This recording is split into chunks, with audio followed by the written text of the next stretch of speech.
உலகத்தில் பாவப்பட்ட ஜீவன்கள் அப்படின்னு சொன்னால் அது நாங்கள் மட்டும். உங்களால தான் அவர் மனம் மாறி இப்படி ஒரு குடும்பத்தையே நீங்க பிரிச்சுட்டீங்க அப்படின்ற பேச்சுக்கள்லாம் இருக்கே. அந்த விமர்சனங்கள் என்னை எந்த விதத்திலையும் எதுவுமே செய்யாது. என்ன காரணம், என் மனதிலே கள்ளமும் இல்லை, கபடமும் இல்லை, நடிப்பும் இல்லை. வாட்ஸ்அப்ல எழுதி அனுப்புவாங்க. ஓ, அதுதான் பேசணும்னு ஸ்கிரிப்டடா கொடுப்பாங்க. ஐயா கொடுப்பாரு. ஐயா கொடுக்கறது மட்டும் தான். அதுல கொடுத்ததுல 20% பேசியிருக்கிறேன். இப்படி இல்ல தவிர்க்கிற அளவுக்கு அப்படி அதுல என்ன இருக்கும் அந்த 80%? வேண்டாம்மா, நான் விட்டுருங்கம்மா, நான் ஒதுங்கி போகணும்னு நினைக்கிறேன், என்ன விட்டுருங்க. அப்படி அதுல என்ன இருந்தது அப்படின்றது பாட்டாளி மக்கள் கட்சியில இருக்கக்கூடிய தொண்டர்களோ இல்ல இன்னைக்கு வன்னியர்களோ யோசிப்பாங்க. கட்சியாளர்களுக்கு தெரியும், பொது மக்களுக்கு வேண்டாம் நினைக்கிறேன். வன்னியர்களுக்கு, உங்களுடைய அடிமட்ட தொண்டர்களுக்கு அப்ப வன்னியர் இட ஒதுக்கீடு கிடைச்சிட்டா அடுத்து நம்மளால அரசியல் பண்றதுக்கு வேற எந்த விஷயமும் இருக்காது அப்படின்றதுக்காக இது ஒரு அரசியலுக்காகவே பேசிட்டு இருக்காங்கன்னு புரிஞ்சுக்கலாம். எனக்கு தெரியலமா, நீங்க சொன்னதை நான் அப்படிதான் புரிஞ்சு. எனக்கு தெரியும். உங்களையும் ஜி.கே. மணி அவர்களையும் திமுக பகடைகாயா பயன்படுத்தி இருக்காங்க. 200 கோடி கைமாறி இருக்கு. உங்களை 2 லட்சம் கோடிமா, குடும்பத்தை 2 லட்சம் கோடி, 2 லட்சம் கோடி. நானும் ஜி.கே. மணிக்கு 1 லட்சம் கோடி, எனக்கு 1 லட்சம் கோடி.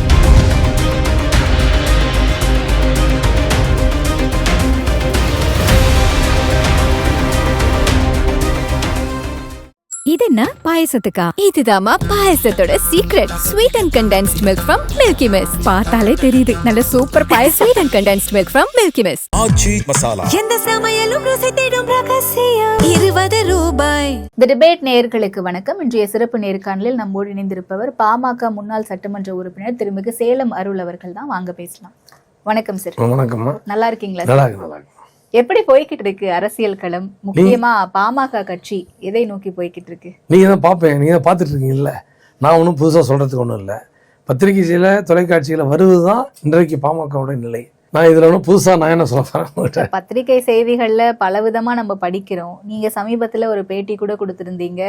இந்த ஒரு சந்திப்பு, அதாவது மருத்துவர் ராமதாஸ் அவர்களும் அன்புமணி ராமதாஸ் அவர்களும் அந்த இணைப்பு அப்படிங்கிறது கொஞ்ச நாளைக்கு முன்னாடியே நடந்திருந்தால் இது எங்க எல்லாருக்குமே ஒரு மிகப்பெரிய ஒரு புத்துணர்ச்சியா இருந்திருக்கும். நாங்க நிறைய பணத்தை கோடி கணக்குல இழந்திருக்க மாட்டோம் அப்படின்னு பல்வேறு விஷயங்களை சொல்றீங்க. ஏன் அது முன்னாடியே நடக்கல? யாரு காரணம் நினைக்கிறீங்க? ஆமா, இந்த பாட்டாளி மக்கள் கட்சியில இந்த பிரிவே ஏற்பட்டிருக்க கூடாது. மருத்துவர் ஐயா அவர்களுக்கும் அண்ணன் அன்புமணி ராமதாஸ் அவர்களுக்குமான பிரிவே ஏற்பட்டிருக்கக்கூடாது.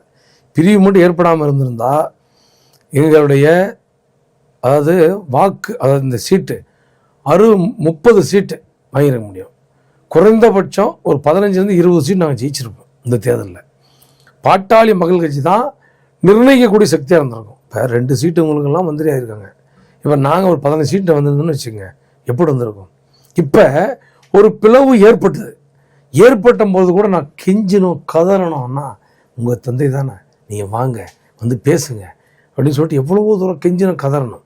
இதுக்கு மேலே அப்புறமேல பேட்டியில் ஐயா என்னை வற்புறுத்துறாரு, நீ இப்படிலாம் பேசணும், அப்படிலாம் பேசணும்னு.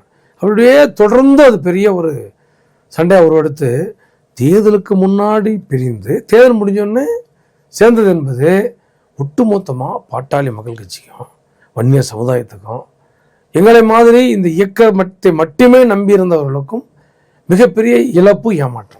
ஆனா பல்வேறு இடங்கள்ல நீங்களும் ஐயா ஜி.கே. மணி அவர்களும் தான் ராமதாஸ் ஐயா அவர்களுடைய மனசை மாத்திட்டீங்க. உங்களால தான் அவரு மனம் மாறி இப்படி ஒரு குடும்பத்தையே நீங்க பிரிச்சுட்டீங்க அப்படின்ற பேச்சுக்கள்லாம் இருக்கே. ஒரு குடும்பத்தை பிரிக்கிறதுக்கு தந்தையும் மகனையும் எங்களால் பிரிக்க முடியுமா? என்னையும் எங்க தைலாபுரம் தோட்டத்தில் இருக்கிறவங்களுக்கு எல்லாத்துக்கும் தெரியும். நான் ஐயா கிட்ட போனேன்னா ஐயா அவர்கள் கேட்பதை தவிர அதை தாண்டி என்னுடைய கருத்தை எதையுமே சொல்ல மாட்டேன்.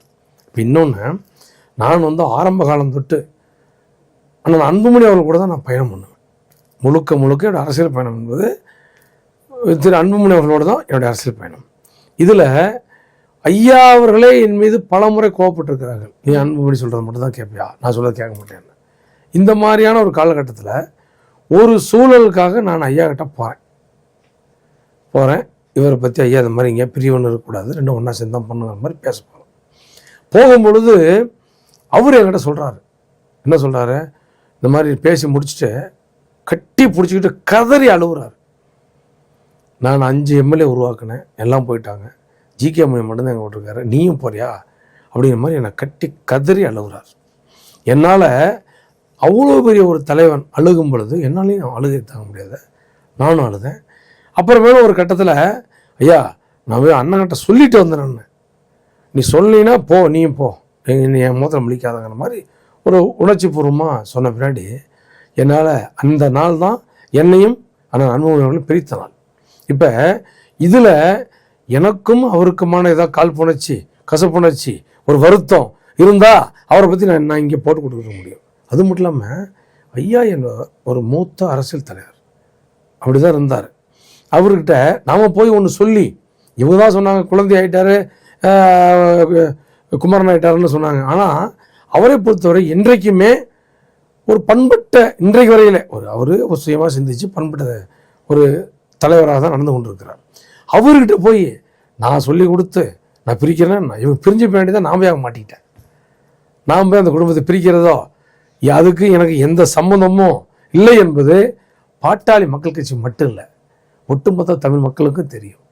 இதை பிடிக்காதவங்க என்னை கொலை செய்ய பார்க்கறது, என்னை திட்டுறது, அந்த விமர்சனங்கள் என்னை எந்த விதத்திலையும் எதுவுமே செய்யாது. என்ன காரணம், என் மனதிலே கள்ளமும் இல்லை, கபடமும் இல்லை, நடிப்பும் இல்லை. நான் எனக்கு வாக்களித்த சேலம் மேற்கு தொகுதி மக்களுக்கும், இப்போ வாக்களிக்க விட்டாலும் பரவாயில்ல, எங்களுடைய சேலம் மாவட்ட மக்கள் என்னை ஒரு தலைவன் என்ற அந்தஸ்தில் உருவாக்கிய சேலம் மாவட்ட மக்களுக்கும், என் மேல் அன்பு கொண்ட பாட்டாளி மக்களுக்கு என்றைக்கு நான் விசுவாசிக்கக்கூடிய ஒரு நன்றியுடனாக இருக்கும். நீங்க மருத்துவர் அன்புமணி ராமதாஸோட இணக்கமா இருந்தீங்க, ஐயா அழுததுனால தான் என்னால இப்படி ஒரு முடிவு எடுக்க வேண்டிய சூழலுக்கு தள்ளப்பட்டேன்னு சொல்றீங்க. திரு ஜி.கே. மணி அவர்கள் மீதும் இந்த குற்றச்சாட்டு வைக்கப்படுதில்லை. இப்போ அன்புமணி ராமதாஸ் அவர்கள் வெளிப்படையாவே இந்த குற்றச்சாட்டை முன் வச்சாங்க. பொது மேடைகள்ல நீங்க சொல்ற மாதிரி ஒரு தலைவரை இழிவா பேசுறது, அவரை சொல்றத அந்த மேடையிலே அவரை திட்டி சண்டை போடுறது, இந்த மாதிரியான போக்கெல்லாம் நீங்க அன்புமணி அவர்கள்கிட்ட சொல்லியிருக்கலாமே. அந்த பிரச்சனை அங்க இருந்து தானே ஆரம்பிக்குது, முகுந்தன் அவர்களுக்கு பொறுப்பு கொடுக்க கூடாது அப்படின்னு சொல்லி. ஆமா, ஜி.கே. மணி அவர்களுடைய பிரச்சனையை பத்தி நீ அவர்கிட்ட தான் கேட்கணும், எனக்கு அது தெரியாது. என் மீது இருக்கிற குற்றச்சாட்டுகள், என் மீது இருக்கிற விமர்சனங்கள், என்னை பற்றி மட்டும் நீங்க கேள்வி. அதான் அடுத்தவரை பத்தி நான் கேள்விக்கும் அதுக்கு பதில் சொல்லக்கூடிய அளவுக்கு பெரியவனா இல்லை. இல்ல சரி, அப்ப அந்த விட்டுருவோம். நான் அதுக்கடுத்து இன்னொரு கேள்வி, 2 கேள்வியா கேட்டேன். முகுந்தன் அவர்களுக்கு பொறுப்பு கொடுக்கும் போதுதான் அந்த இடத்துல ஒரு சிக்கல் வருது, அந்த இடத்துல பொது மேடையிலேயே அப்பாவும் மகனும் சண்டை பிடிச்சுக்கிட்டாங்க அப்படின்ற செய்திகள்லாம் வருது, அதை பார்த்தோம் கூட. நீங்க அந்த நேரத்துல யாருமே அதை தடுக்கல. அதை தடுக்க முடியாதுமா. எப்படின்னா அவங்க 2 பேருமே பெரும் தலைவர்கள். அந்த சண்டை போட்டு பாண்டிச்சேரி சங்கமித்ரா மண்டபத்துல சண்டை போட்டு கீழே வரும்பொழுது நல்லா பழைய வீடியோக்களை பாருங்க, நான் அன்புமணன் பின்னாடி தான் அவரை தான் கூட்டிகிட்டு வரேன், அவரை தான் கூட்டிகிட்டு அவரோட காரில் ஏறி நாங்கள் போகிறோம். அன்னைக்கு மாலை தான் என்னை ஃபோனில் கூப்பிட்றாரு, இது முகுந்தன் பிரச்சனை, நீ முகுந்தன் பிரச்சனைக்குள்ள நான் போக விரும்பலை, எனக்கு அது தேவையில்லை. நீங்கள் ஞாபகப்படுத்தினாலும் சொல்கிறேன், அந்த நாள் வரையிலே அந்த அன்புமணி கூட தான் நான் இருந்தேன். அவருடைய கண்ணீர் தான் என்னை மாற்றிச்சு. இன்னொன்று, 2 பெரிய தலைவர்கள் மேடையில் இருக்கிறாங்க, அவங்களுக்குள்ள ஒரு கருத்து மோதல் உருவாகுது. கருத்து மோதல் உருவாகும் பொழுது நம்ம போய் பேச முடியுமா? அதுவும் ஐயா எவ்வளோ பெரிய தலைவர், ஐயாவை எதிர்த்து அங்கே அண்ணன் அன்புமணி அவர் பேசுகிறதே தவறுன்னு நான் சொல்கிறேன். அப்படி பேசியிருக்க கூடாது. இப்போ முகுந்தனை போடுறாரு, சுகுந்தனை போடுறாரு, வேறு யாரையாவது ஒருத்தர் எக்ஸை போடுறாரு, அது அங்கேருந்து வீடு பக்கம் தான் இருக்குது, வீட்டுக்கு வாப்பா போகலான்னு சொல்லிட்டு வீட்டில் கூப்பிட்டு உட்கார வச்சு பேசியிருக்கலாம். அந்த பொது மேடைகளே நடந்து கொண்ட விதம் தான் அன்றைய நாளில் ஐயா அவர்களை ரொம்பவும் வேதனைப்பட வச்சது. அதுதான் இந்த பிரிவுக்கான காரணம். நீங்க அதை அன்னைக்கே சொன்னீங்களா அன்புமணி ராமதாஸ் அவர்கள் கிட்ட, நீங்க எப்படி பேசியிருக்க கூடாது, பேச முற்பட்டு? சொல்லல. ஏன் சொல்லல? சொல்ல முடியாதுமா, அவர் ரொம்ப கோபமா இருந்தாரு, அதை நான் சொல்லல. அதை சொல்ல முயற்சிக்கவும் இல்லை. நான் சொல்ல முயற்சிக்கு என்னுடைய தொண்டை வரைக்கும் வந்துச்சு. அதுக்கு மேல ஆனா நான் ஒரு பக்கத்துல 2வது சீட்ல தான் வந்துட்டு இருக்கிறேன். நான் மைக்கை போய் பிடுங்கிறது முடியாது, எடுத்துடலான்னு பார்த்தேன். அவர் எடுக்க அது மீண்டும் அந்த அவருடைய கோபத்தை வெளிப்படுத்திக்கிட்டே இருந்தார். ஓகே. ஆனா இப்போ இன்றைக்கு நடந்திருக்கக்கூடிய இந்த இணைப்பு அப்படிங்கிறது தேர்தலின் போதே இணைந்திருந்தா நிறைய சீட்டுகளை ஜெயிச்சிருக்கலாம், துணை முதலமைச்சர் பதவி கூட நமக்கு கிடைச்சிருக்கும் அப்படின்னு சொல்றீங்க. எந்த நம்பிக்கையில் அப்படி நம்ம சொல்ல முடியுது? 2 பேரும் ஒன்னா இருந்தாங்க, நம்மளுடைய வாக்கு சதவீதம் என்னன்னு நமக்கு தெரியும். சொல்லுங்கம்மா. 2 பேரும் ஒன்னா இருந்தாங்கன்னா அதிமுகவில் எடப்பாடியில் 30 சீட் வாங்கியிருக்கலாம். 30 சீட்டு, நீ 18 சீட் வாங்கினாங்க. அது மட்டும் இல்லாமல் ஒரு உதாரணத்துக்கு சேலத்தில் மேற்கு இந்த இதில் எப்படின்னா வடக்கு தொகுதி வாங்கினாங்க. வடக்கு தொகுதியில் உறுதியாக தோற்றுருன்னு தெரியும். மேட்டூர் தொகுதியில் நம்ம உறுதியாக ஜெயிக்கணும்னு தெரியும். அங்கே சதாசிவம் எம்எல்ஏவோ சீட்டு கொடுத்தா அவர் ஈஸியாக ஜெயிச்சிருப்பார். அவரை கொண்டு வந்து தேவையில்லாமல் வடக்கு தொகுதியில் போட்டு அது என்ன சதி என்ன உள்நோக்கம்னு தெரியல. இந்த மாதிரியான அந்த ஒரு எப்படின்னா ஒரு டிப்ளமேட்டிக்காக தொகுதியும் தேர்வு பண்ணியிருப்பாங்க. ஆக 15 சீட் நம்ம ஜெயிச்சிருப்போம். நீங்கள் நினச்சி பாருங்கள், இன்றைக்கு காலகட்டத்தில் 15 சீட் நாங்கள் ஜெயிச்சிருந்தோம்னா என்ன ஆயிருக்கும்? வெறும் 2 சீட்டு ஜெயிச்சவங்களாம் இன்றைக்கி மந்திரி, 5 சீட்டு ஜெயிச்ச காங்கிரஸுக்கு 2 மந்திரி. நாங்கள் 15 சீட் ஜெயிச்சிருந்தோம்னா துணை முதலமைச்சர் கொடுத்துருப்போம், கட்டாயம் கொடுத்தா ஆகணும். சௌமியா அவர்கள், முனைவர் சௌமியா அவர்கள் துணை முதலமைச்சர் ஆயிருப்பாங்க. யார் எங்களுக்காக கொடுக்க போகிறாங்க? அவங்க குடும்பம் தான் கொடுத்துக்க போகிறாங்க. யாரோ ஒருத்தருக்கு அவங்க தான் துணை முதலமைச்சர் ஆயிருக்க போகிறாங்க. நான் சொல்றது அதுதான், அந்த அர்த்தத்தில் தான் பிரிவு என்பது ஏற்பட்டிருக்கக்கூடாது. பிரிவு ஏற்பட்டிருந்தாலும் தேர்தலுக்கு முன்பே ஜனவரி மாதமே இணைந்திருக்க வேண்டும். அதுதான் மிகப்பெரிய ஒரு பின்னடைவு பாட்டாளி மக்கள் கட்சிக்கும் வன்னிய பேரினத்துக்கும் தமிழ் சமுதாயத்துக்குமே கூட அது ஒரு இழப்பு தான். இன்னொரு விஷயம், இந்த பிரிவின் போது தேர்தல் பிரச்சாரத்தின் போது சுப்ரீம் கோர்ட் வரைக்கும் போய் மாம்பழம் சின்னம் யாருக்கு வேணும் அப்படின்ற நிறைய சிக்கல்கள்லாம் வந்து உங்களை கொலை செய்ய முயற்சித்தார்கள் அப்படின்னு சொல்லிட்டு ஒரு சிக்கல் நடந்து நிறைய குளறுபடிகள் நடந்து இந்த பிரச்சனைகளுக்கு மத்தியில இப்ப இந்த ஒன்றிணைவுக்கு பிறகு அடிமட்ட தொண்டர்கள் இல்ல வன்னியர்கள் இவங்க எல்லாரும் ஒன்றிணைவாங்கன்ற நம்பிக்கை இருக்கா அவங்க? எப்படி முடியும்? நான் கேட்குறேன். நீங்கள் கேள்வி மொத்தம் 3 கேள்வி கேட்டீங்க. முதல் கேள்வி, மாம்பழ சின்னத்துக்காக சுப்ரீம் கோர்ட்டுக்கு போனது ஐயா தான் போனார். நானும் கோர்ட்டுக்கு போனேன். ஐயா பேரில் தான் வழக்கு போட்டாங்க. ஐயாவே தான் போட்டார். அதுக்காக நாங்கள்லாம் கூட நிறைய பணம் கொடுத்தோம். எல்லா பக்கமும் வசூல் பண்ணி பணம் கொடுத்தோம். அந்த பணத்தை வச்சு தான் நீ கோர்ட்டில் எல்லாத்தையும் வசூல் பண்ணி தான் கொடுத்தேன். நானாக கொடுத்தேன். அப்படி கொடுத்த பணத்தை வச்சு கோர்ட்டில் போனாங்க. பல விதமான அறிக்கைகள், அன்புமணி அவர்களை பற்றி பல விதமான கடினமான அறிக்கைகள், கடுமையான அறிக்கைகள். அதாவது ஒட்டுமொத்தமாக எல்லா எதிர்கட்சிகளுக்கும் 100 ஆண்டுகளுக்கு வரைக்கும் ஒரு கண்டென்ட்டை கொடுத்துட்டாரு. ஐயா கொடுத்துட்டாரு. அவரே கண்டென்ட்டை கொடுத்து என்ன மாதிரி ஆளுங்களையும் பேச வச்சுட்டார். நாங்களும் கடுமையாக பேசிட்டோம்.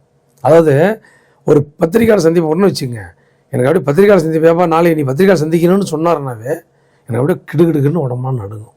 ஏன்னா வாட்ஸ்அப்பில் எழுதி அனுப்புவாங்க. அதை நான் பிரிண்ட் எடுத்து வச்சுக்கிட்டு அப்படியே அதெல்லாம் வச்சிருக்கிறேன். நான் ஒரு நாள் காமிக்கிறேன் உங்கள்கிட்ட. ஓ, அதுதான் பேசணும்னு ஸ்கிரிப்டா கொடுப்பாரு. ஐயா கொடுப்பாரு. ஐயா கொடுக்கறது மட்டும் தான். அதில் கொடுத்ததில் 20% பேசியிருக்கிறேன். 80% பேச மாட்டேன். உடனே நீ சாயந்தரம் ஃபோன் போடுவார். ஏய் அறுவட்டை முன்னோம், நான் உனக்கு என்ன சொன்னேன்?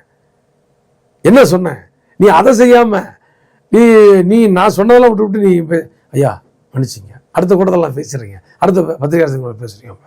இப்படி இல்ல தவிர்க்கிற அளவுக்கு அப்படி அதுல என்ன இருக்கும்? அந்த 80% வேண்டாம்மா, நான் விட்டுருங்கம்மா, நான் ஒதுங்கி போகணும்னு நினைக்கிறேன், நான் விட்டுருங்க. ஆனா தேவை ஏற்படுன்னு எல்லாமே வச்சிருக்கிறேன், எல்லாத்தையுமே கொடுக்குறேன்.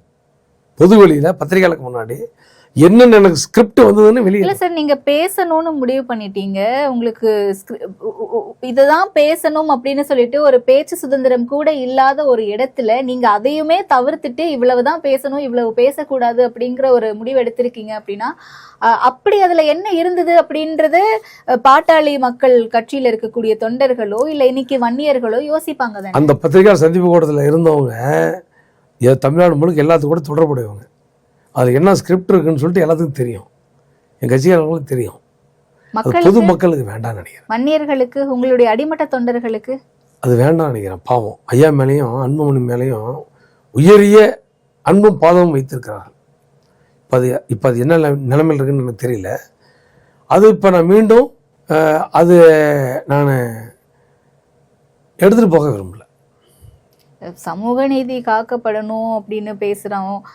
வன்னியர்களுடைய இடஒதுக்கீடு பாட்டாளி மக்கள் கட்சி ஒன்றிணைந்தாதான் இது இணைந்து போராடி சாத்தியப்படும் அப்படின்னு பேசுறோம். அப்ப இந்த மாதிரியான விஷயங்களும் மக்களுக்கு தெரியும். இப்ப வரும்பொழுது எனக்கு ஒருத்தர் சொன்னாரு, ஒருத்தர் போன்ல பேசிட்டு இருக்கும்போது நாங்கள் நிறைய சப்ஜெக்ட் பேசிட்டு இருந்தோம். அவர் எங்கள் சமுதாயத்தில் முக்கியமானவர். அவரும் சொன்னார், இந்த இடஒதுக்கீடு தான் வாங்கணும், அது வாங்கிட்டு இந்த அப்படின்னு ஐயாவுக்கு அதான் ஒரு ஆசைன்னா. யோ வாய முடியா, என்ன அவர் சொன்னார்? வாய முடியா, ராமர் கோவில் கட்டின உடனே பிஜேபியும் இந்துக்களுக்கும் ஒரு சின்ன கேப் விழுந்து போயிடுச்சு. அதுக்காக தான் எவ்வளோ முயற்சி பண்ணிட்டு இருக்காங்க. இடஒதுக்கீடு வாங்கியிருந்தா வன்னியருக்கும் பாட்டாளி மகிழ்ச்சியான உறவு கட்டாயம் இருக்கும். அதெல்லாம் வாங்கிலாம் தரமாட்டாங்க, அதெல்லாம் நடிப்பியா அப்படின்னாரு. நான் ஒரு சண்டை போட்டேன். எப்படி அப்படி சொல்கிறேன்னு, மைனாரிட்டி ஆட்சி கலைஞர் ஆட்சியில் இருக்கும் பொழுது நானும் இடஒதுக்கீடு கொடுத்துருந்தா தான் உனக்கு சப்போர்ட் பண்ணுவோன்னு சொல்லியிருந்தா அன்றைக்கே இடஒதுக்கீடு கிடச்சிருக்கியா அப்படின்னு அவர் என்ன இன்னமும் நிறைய திட்டினார் என்ன. நான் அவர்கிட்ட பதில் சொல்லவே முடியாமல் திக்கு திணறி, ஆனால் நான் வந்துட்டேன், ஒரு முக்கியமான வேலையாக போயிட்டுருக்கிறேன், ஃபோனை வைங்கன்னு ஃபோனை கட் பண்ணிட்டு வந்தேன். அப்போ வன்னியர் இடஒதுக்கீடு கிடைச்சிட்டா அடுத்து நம்மளால அரசியல் பண்றதுக்கு வேற எந்த விஷயமும் இருக்காது அப்படின்றதுக்காக இது ஒரு அரசியலுக்காகவே பேசிட்டு இருக்காங்கன்னு புரிஞ்சுக்கலாம். எனக்கு தெரியலம்மா, நீங்க சொன்னதை நான் அப்படிதான் புரிஞ்சு. எனக்கு தெரியல. என்னிடத்திலே இந்த சமுதாயத்தில் பிறந்த சமுதாயத்திற்காக முயற்சித்து கொண்டிருக்கிற ஒரு ஒரு ஒரு சிறு தொழிலதிபர், பெரிய அளவில் சின்ன தொழிலதிபர், நான் ரொம்ப மதிக்கத்தக்கவர். அவர் என்கிட்ட ஃபோனில் பேசுகிற செய்தியை உங்கள்கிட்ட நான் பகிர்ந்துக்கிறேன். அதுக்கு மேலே எனக்கு இந்த சப்ஜெக்ட் போக விரும்பல. கோடி கணக்குல காசெல்லாம் போட்டு இழந்திருக்கோம் நாங்க அப்படின்னு சொன்னீங்களே. ஆமாம்மா, இப்போ ஒரு உதாரணத்துக்கு தேர்தல் நேரத்தின் போது மட்டும்தானா இல்லை அதை தாண்டி கட்சிக்காகமா? இப்போ ஐயாவுக்கும் அன்புமணி அவர்களுக்கும் பிளவு ஏற்பட்டது. கும்பகோணத்தில் மா.க. ஸ்டாலின் அவர்கள் ஒரு மாநாட்டை நடத்துகிறார் கும்பகோணத்தில். அந்த மாநாட்டுக்கு அவர் எவ்வளோ பொருட்செலவு பண்ணியிருப்பாரு, அவர் கை காசையும் போட்டிருப்பாரு. ஊரெல்லாம் பாட்டாளி சொந்தக்காரர் இடத்துல பணத்தை பிச்சை எடுத்திருப்பார். ஒன்று. அதற்கு அடுத்தபடியாக மகாபலிபுரத்தில் ஒரு மாநாடு, அது முடிஞ்சு போச்சு தான், அது அவங்களுக்குள்ள ஸ்டார்ட் ஆகுது இந்த இது பிரச்சனை. அந்த மகாபலிபுரம் மாநாட்டில் எத்தனை கோடி செலவாயிருக்கும்? அந்த செலவு யார்? அண்ணன் அன்புமணி அவர்களும் ஐயா அவர்களும் பண்ணதா? ஒட்டுமொத்தமாக தமிழ்நாடு முழுக்க இருக்கிற பாட்டாளி சொந்தங்கள் இடத்துல வசூல் பண்ணி கொடுத்த பணத்தை அவங்க ஒருங்கிணைந்து செலவு பண்ணாங்க. அப்புறம் நம்ம இதில் பூம்புகாரில் மகளிர் பெருவிழா மிக பிரம்மாண்ட மாநாடு. எங்கள் சேலம் மாவட்டத்தில் மட்டும் 350 வண்டி வந்தோம். 10,000 பெண்கள் ஒரே மாதிரி மஞ்சள் சிகப்பு புடவையில் வந்தாங்க. அது எப்படி? யார் ஒருத்தராக செலவு பண்ணாங்க? எல்லாத்துக்கிட்டையும் 500, 1000, 2000, 5000, 10,000, 1 லட்சம், 2 லட்சம் எல்லாத்துக்கிட்டையும் ஒருங்கிணைச்சு அவங்க சக்திக்கு உட்பட்டு செலவு பண்ணி ஐயாவுடைய பலத்தை காமிக்கிறதுக்காக வந்தது. சேலத்திலே பொதுக்குழு, தருமபுரியிலே பொதுக்குழு, கடலூரிலே பொதுக்குழு, விருதாசத்திலே பொதுக்குழு, அதுக்கெல்லாம் எனக்கு கட்சியில் பணம் கொடுத்தாங்க. இவங்களுடைய சண்டையில் இவருடைய பலத்தை காட்டுறதுக்காக நாங்களும், அவருடைய பலத்தை காட்டுறதுக்காக அவங்களும் செஞ்ச பொருட்செலவு எவ்வளவு ஆக்கப்பூர்வமான அது செலவு பண்ணியிருந்தா ஆயிரக்கணக்கான இளைஞர்களுக்கு, மாணவர்களுக்கு கல்வி ஃபீஸ் கட்ட கொடுத்துருக்கலாம். இந்த மாதிரி எவ்வளவோ பண்ணிருக்கலாம். இவங்க 2 பேரும் மோதிரத்துக்கு எங்களை மாதிரி அப்பாவிகள், நான் சொல்றது கோடிக்கணக்கில், நான் ஒருத்தன் கோடிக்கணக்குன்னு சொல்ல, ஒட்டுமொத்தமாகவே எல்லாருமே அவங்க சக்திக்கு உட்பட்டதை ஒருங்கிணைச்சு நீ பார்த்தீங்கன்னா பல கோடி இருக்கும். இதை தான் நான் சொல்லிட்டு வரேன். இல்லை, இந்த இன்றைக்கு பொறுத்த வரைக்கும் வன்னியர்களுடைய வாக்கு சதவீதம் தேர்தல் நேரங்களில் மிக முக்கியமான ஒரு விஷயமா பார்க்கப்படுது. ஸோ அதன் அடிப்படையில் உங்களையும் ஜி.கே. மணி அவர்களையும் திமுக பகடைகாயா பயன்படுத்தி இருக்காங்க. 200 கோடி கைமாறி இருக்கு. உங்களை 2 லட்சம் கோடிமா, குடும்பத்தை 2 லட்சம் கோடி, 2 லட்சம் கோடி, நானும் ஜி.கே. மணிக்கு 1 லட்சம் கோடி, எனக்கு 1 லட்சம் கோடி. ஏமா பேசுறீங்க? நல்ல ஒரு சேனல்ல நீங்களாம் இப்படிலாம் பேசலாமாம்மா அப்படின்ட்டு முன்னாள் பாமக சட்டமன்ற உறுப்பினர் வை. காவேரி அவர்கள் சொல்லியிருக்காரு. அவருக்கும் பாட்டாளி சம்மந்தம் இல்லை, சம்மந்தம் இல்லாத அதை பத்தி பேசிட்டு இருக்காங்க.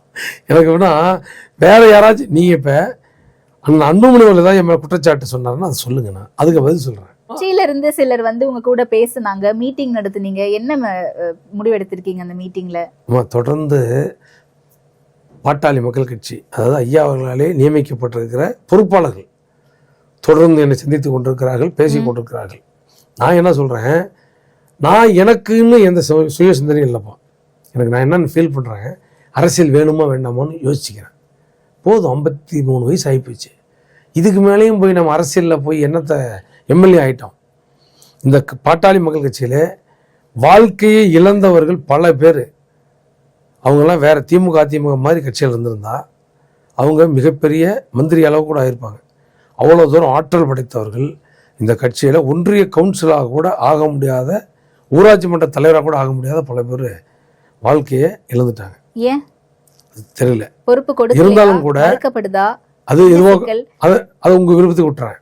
ஆனால் நான் வந்து ஒரு எம்எல்ஏ ஆகிட்டேன். நான் ஒரு எம்எல்ஏ ஆகிட்டேன். போதுமோ அப்படிங்கிற மாதிரி என் மனசு சொல்லுது. ஆனாலும் கூட என்னோட நம்பி வந்தவர்கள், என்னிடத்தில் இருக்கிறவர்கள், என்னோட ரொம்ப ஒட்டி உறவாடுபவர்கள், ஆனால் நீ நல்ல ஒரு முடிவு எடுக்கணும்னு சொல்லும் பொழுது தான் ஒரு வாரமாக ஒரு சிந்தனை இருந்து கொண்டிருக்கிறது. அதில் என்ன செய்யணுங்கிறது அவங்க கையில் விட்டேன். நீங்களே சொல்லுங்கப்பா, நான் என்ன பண்ணணும்னு சொல்லுங்கள், நீ என்ன சொன்னாலும் நான் கேட்குறேன் அப்படின்னு நான் சொல்லிட்டு இருக்கிறேன். இப்போ நம்ம தமிழ்நாடு முழுக்க எல்லா மாவட்ட செயலும் பேசுகிறாங்க, நேரில் சந்திக்கிறாங்க. நேற்று கூட சென்னையில் நாங்கள் சந்தித்தோம். இப்போ இதெல்லாம் அவங்களுடைய முடிவு விட்டுட்டோம். அவங்க என்ன சொல்கிறாங்களோ அதை செய்வேன். எனக்குன்னு சுய விருப்பெருப்பு, சுய சிந்தனை எதுவும் கிடையாது. ஓகே. அண்ணா, நீங்க திமுகவில் இணைய போறீங்களா, இல்லை அதிமுகவில் இணைய போறீங்களா, தாவேகாவில் இணைய போறீங்களா அப்படின்ற கேள்விகள் பல்வேறு இடங்கள்ல வந்துட்டே இருக்கு. அதுதான் தனியா கட்சி தொடங்கினாலும் ஆச்சரியப்படுறதுக்கு இல்லை அப்படின்ட்டு. தனியா கட்சி தொடங்கினா நான் 100 கோடி ரூபா பணம் இப்போ வாங்கின கடனை கட்ட முடியாத அல்லாடிக்கிட்டு இருக்கிறேன். நியாயமாக போய் அதுக்கு நான் அந்த அளவுக்கு பொருட்செலவு ஒரு கட்சி துவங்கணும்னா. எல்லாரும் இப்ப தாவேகாவுக்கு தானே சார் போறாங்க. பிளான் எதுவும் வச்சிருக்கீங்களா? இல்லம்மா, நான் என்ன மௌனம் சம்மதத்துக்கு இல்லம்மா, அப்படி இல்லை. எந்த முடிவும் நான் எடுக்கல, எந்த முடிவும் எடுக்கல. காலமும் இயற்கையும் நான் வணங்குற இறைவனும் அந்த முடிவை சொல்லுவார். கட்சியிலேயே இருக்கணுமா வேண்டாமா அப்படிங்கறதையாவது யோசிச்சீங்களா? அது இன்னும் யோசிக்கல. உங்களுடைய செயற்பாடுகள் பார்க்கும்போது நீங்க கட்சியில இருந்து விலகிடுவீங்களோ அப்படிங்கிற மாதிரி தானே சில விஷயங்கள் போய்கிட்டு இருக்கு. அப்படி இல்லம்மா, அது எப்படி சொல்ல முடியும்? இல்ல, இந்த இணைப்புக்கு பிறகு போயிட்டு சந்திச்சிங்களா ஐயா மருத்துவர் ஐயா அவர்களையோ இல்ல அன்புமணி ராமதாஸ்? இல்லைம்மா, நான் சந்திக்கல. பேராசிரியர் தீரன் அவர்களை, ஒரு முன்னாள் தலைவர், அவர் வந்து நான் போறேன்னு போய் ஐயாட்ட போய் கேட்கறேன்னாரு. என்ன இந்த இருக்கிற பொறுப்பெல்லாம் என்ன நிலைமைன்னு சொல்லிட்டு கேட்கறேன்னு சொன்னாரு. அதுக்கு போய் கேட்கறதுக்காக போகும்போது 2 மணி நேரம் அவர் காக்க வச்சு ஐயா சந்திக்க மறுத்துட்டார். சரி, அவரே சந்திக்க மறுத்தும் போது நம்மளாம் கத்த முடியல, நாங்களும் போகல. ஃபோன் பண்ணி கேட்டேன், ஐயா பார்க்க முடியுமாண்ணா, இல்லை வாய்ப்பு இல்லைன்ட்டாங்க, நான் போகல. ஓகே. ஆனால் இந்த இணைப்பு பொறுத்த வரைக்கும் உங்களுக்கு மகிழ்ச்சியாக தான் இருக்குது. ஏம்மா, நான் தான் சொல்கிறேனே, பிரிவே ஏற்பட்டுறக்கூடாதுங்கிறேன். பிரிவே ஏற்பட்டுறக்கூடாது. இணைப்பு என்பது மகிழ்ச்சி தான். ஆனால் பிரிவே ஏற்படாமல் தான் இன்னும் மிகப்பெரிய மகிழ்ச்சியாக இருந்திருப்போம். எவ்வளோ இங்கே இருக்கும். 5.8% எங்கள் வாக்கு இன்னைக்கு 2.18% குறைஞ்சி போச்சு. இது நான் அந்த இயக்கத்தில் இருந்தாலும் இல்லாவிட்டாலும், அதை எதிர்த்து போட்டிட்டு இருந்தாலும், அதிலே போட்டிட்டாலும் நினச்சி பாருங்க, 3% வாக்கு, 3.5% வாக்கு குறைஞ்சிருக்குதுன்னா அது எவ்வளோ மன வலி, எவ்வளோ மன வேதனை. எல்லா கட்சியும் ஏறுறாங்க, இவங்களும் மற்ற கட்சிகள் மாதிரி இறங்கிட்டாங்களேங்கிற ஒரு வேதனை. இல்லை, கட்சி தலைமையில் இருக்கவங்க தானே இதை யோசிச்சிருக்கணும். அவங்களே அதை யோசிக்கலன்னும் போது எப்படி அது? அதுதான், அப்போ யோசிக்கல, இப்போ யோசிச்சு என்ன பண்ணுறதுங்க? அதுக்கு நான் என்ன பண்ண முடியும்? அவங்க 2 பேரும் தான் யோசிச்சிருக்கணும், அவங்க யோசிக்க விட்டாங்க. ஓகே. அடுத்து பாட்டாளி மக்கள் கட்சியினுடைய நிலை, தொண்டர்களுடைய நிலை இதுக்கப்புறம் சீராக இருக்கும்னு நினைக்கிறேன். ஆமாம், தொண்டர்கள் வந்து உள்ளபடியே பாட்டாளி மக்கள் தொண்டர்களை பொறுத்தவரைக்கும் உலகத்தில் பாவப்பட்ட ஜீவன்கள் அப்படின்னு சொன்னால் அது நாங்கள் மட்டும்தான். அப்படின்னா எங்கள் கட்சியில் தொண்டர்கள்கிட்ட இருந்து மட்டும்தான் விசுவாசத்தை எதிர்பார்ப்பார்கள் தலைவர்கள் வந்து தொண்டர்கள் மீது விசுவாசிக்க மாட்டார்கள். இப்போ நடந்த நாங்களாம் அதுக்கு ஒரு எடுத்துக்காட்டு, உதாரணம். அதுக்கு நான் என்ன சொல்கிறதுன்னு எனக்கு தெரியல. நான் தான் தலைவர் அப்படின்ட்டு திரு ராமதாஸ் அவர்கள் சொல்லிட்டு இருந்தாரு. இப்போ இன்றைக்கு அன்புமணி ராமதாஸ் அவர்களே கட்சியை பார்த்துக்கட்டும், நான் ஒதுங்கிக்கிறேன் அப்படின்னு சொல்லி எங்க சொன்னாருங்க அப்படின்ற சில பேச்சுக்கள் அப்படிதான் போய்கிட்டு இருக்கு சார். அப்ப அப்படி ஒரு சூழல் ஏற்படும் பட்சத்துல ஐயா மருத்துவர் அவர்களை ஆதரிச்ச எல்லாருமே அவருடைய தலைமையை ஏற்று போறதுக்கு ரெடியா இருக்கீங்களா? தெரியலம்மா, அவங்க தான் கேட்கணும், நீங்க உட்பட. ஆமா, நான் என் மனசாட்சி கேட்பேன், என் மனசாட்சி சொல்றதான் செய்வேன். அவங்களுடைய சிந்தனை தான் வரும். ஆனால் பெரும்பான்மையாக பேசுகிறவங்க அது மாறுபட்ட கருத்தோடு பேசுகிறாங்க, நான் இன்னும் எந்த முடிவும் எடுக்கலை. எப்போ முடிவு எடுப்பீங்க சார்? சொல்கிறேம்மா, உங்கள்கிட்டலாம் மீடியாவுக்கு சொல்லாமல் முடிவு எடுக்க முடியும், சொல்கிறேன். அப்புறம் நாங்கள் ஃபோன் பண்ணி இந்த முடிவு எடுக்கிறேன் அப்புறம் நான் சொல்கிறேன். கண்டிப்பா சார். அப்ப எக்ஸ்க்ளூசிவா நியூஸ் போட்டுருவோம். மாற்று கட்சியில இணைய போறீங்களா இல்ல பாட்டாளி மக்கள் கட்சியிலேயே தொடர போறீங்களா? அதுக்கும் இதே தான் பதில். ஓகே, அதுதான். அப்புறம் நான் ஃபோன் பண்ணி சொல்கிறேன். ஓகே சார், தெளிவான விளக்கங்களை கொடுத்தீங்க சார். நேரத்திற்கு நன்றி. மகிழ்ச்சி.